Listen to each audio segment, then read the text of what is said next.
old Ford Taurus wagon shuddered as Elias turned off the paved road, its headlights cutting twin swaths through the relentless, icy rain. The wipers beat a frantic, useless rhythm against the glass. "Told you we should have stayed at the motel," Leela said from the passenger seat, her voice tight.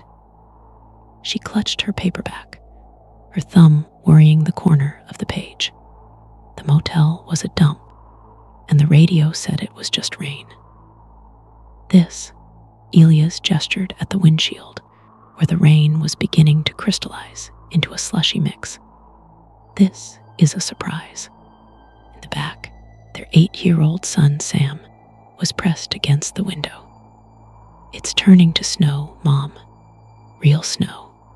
The fifth passenger, a silent, hulking shadow in the other back seat, was Marlowe, Elias' older brother. He said nothing, just stared out into the consuming darkness of the pines, his jaw a hard line. The map on Elias' phone had frozen into a spinning pinwheel of death 10 miles back. The paper one, brittle and old, showed a logging road that was supposed to cut 20 minutes off their trip to the hunting cabin Elias had inherited. A cabin he'd never seen. The tires slid on a patch of black ice, and the wagon fishtailed. Elias fought the wheel, his heart hammering against his ribs. For a terrifying second, the world was a whirl of dark trunks and falling white. Then the tires bit into gravel again, and he eased the car to a stop, his knuckles white. "Elias," Leela whispered, her fear a palpable thing in the close confines of the car. "It's okay. I've got it. It's just up ahead," the map said, "just up ahead." He pressed the accelerator. The car moved forward, slower now, crawling through the worsening storm. The rain was fully snow now, thick, heavy flakes that stuck to the branches, creating a ghostly tunnel around them. And then there it was, a squat, dark shape nestled in a small clearing. The cabin. It was smaller than Elias had imagined, with a slanted roof and a stone chimney. One window, like a dull, dead eye, stared back at the headlights. "Home sweet home," Marlowe grunted, his first words in an hour. They held no warmth. He hurried through the stinging snow, unpacking the essentials. The cabin was musty and cold, but dry. Elias found a stash of dry wood and old newspaper by the fieldstone fireplace, and soon had a weak flame struggling to life. The light danced over rough-hewn log walls, a threadbare rug, and a single bed in the corner. A loft above, accessed by a rickety ladder, promised more sleeping space. "Cozy," Leela said, trying to sound cheerful for Sam's sake. She started unpacking the food cooler. "I call the top bunk," Sam yelled, scrambling up the ladder. Marlowe stood by the door, peering out the small window into the swirling white void. "Can't see the car anymore. It's really coming down," Elias agreed, joining him. The world beyond the glass was a formless, white chaos. The silence between the brothers was heavier than the snow outside. The storm howled around the cabin, rattling the window pane. They ate canned stew heated on the pot-bellied stove, the warmth of the food, and the fire finally pushing the deep chill from the room. Sam, exhausted, fell asleep on the rug by the hearth, and Leela carried him up to the loft. That's when the first sound came. It wasn't the wind. It was a scrape, a long, slow drag, like something heavy being pulled across the outside log wall near the fireplace. Elias and Marlowe both froze. "What was that?" Elias whispered. "Tree branch," Marlowe said, his voice low.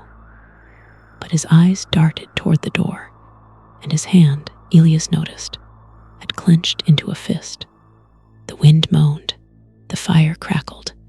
Scrape, drag. Closer this time, right outside the door. Leela's head appeared over the edge of the loft. Did you guys hear that? Before anyone could answer, a new sound began. A tap, not random, but rhythmic. Tap, tap, tap, tap. It was coming from the window. Ilias felt a cold that had nothing to do with the temperature seep into his bones. He forced himself to turn and look. The window was a square of pure black, the reflection of the fire shimmering on its surface. But pressed against the glass were two pinpricks of light, pale and phosphorescent, like the eyes of a creature from the deepest trench of the ocean. And below them, a smudge, a distortion, as if a face was pressed against the cold pane. Tap, tap, tap, tap. What is it, Daddy? Ilias jumped. Sam was standing at the top of the ladder, rubbing his eyes. Leela quickly pulled him back. Marlowe moved.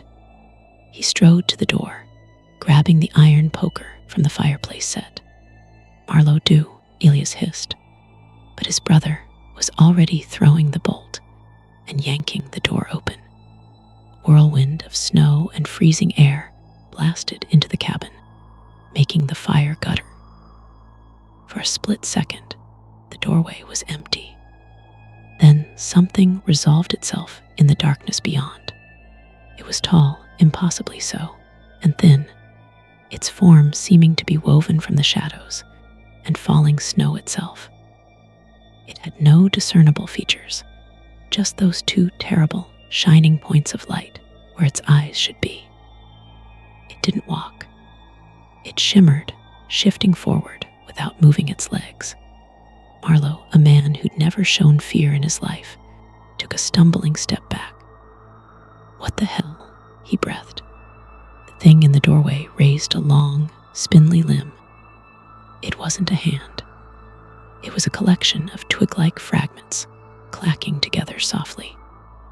It pointed that awful appendage past Marlowe, past Ilias, directly at the loft. At Sam. A sound came from it then. A dry rustle like dead leaves skittering across pavement that somehow formed a word. Mind, Marlowe roared, a raw, primal sound of defiance, and swung the iron poker. It passed through the creature's torso as if through smoke. The thing didn't flinch. It simply turned its gaze to Marlowe, and the pinpricks of light flared. Marlowe screamed. It was a short, choked-off sound. He dropped the poker, his hands flying to his head.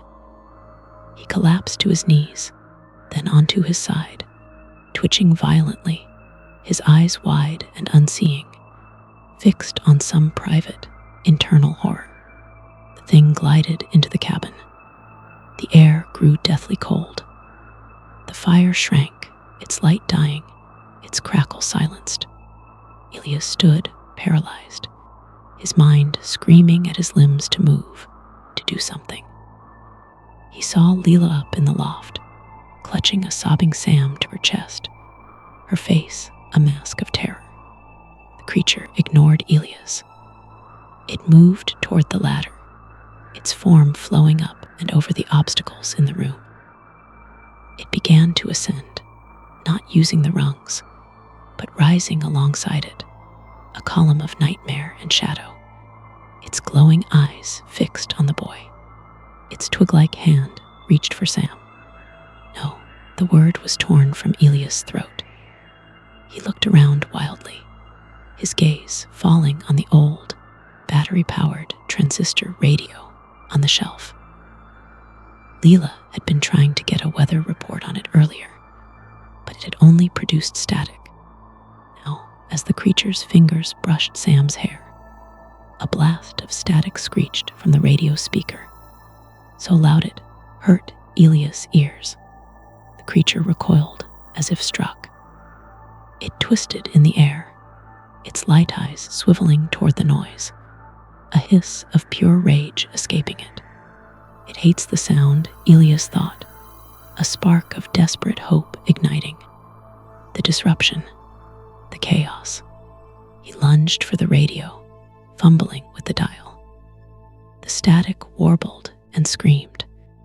The creature shuddered, its form blurring at the edges. Elias spun the dial faster, the sound becoming a piercing, electronic shriek. He turned the volume knob to its maximum. The cabin vibrated with the painful, deafening noise.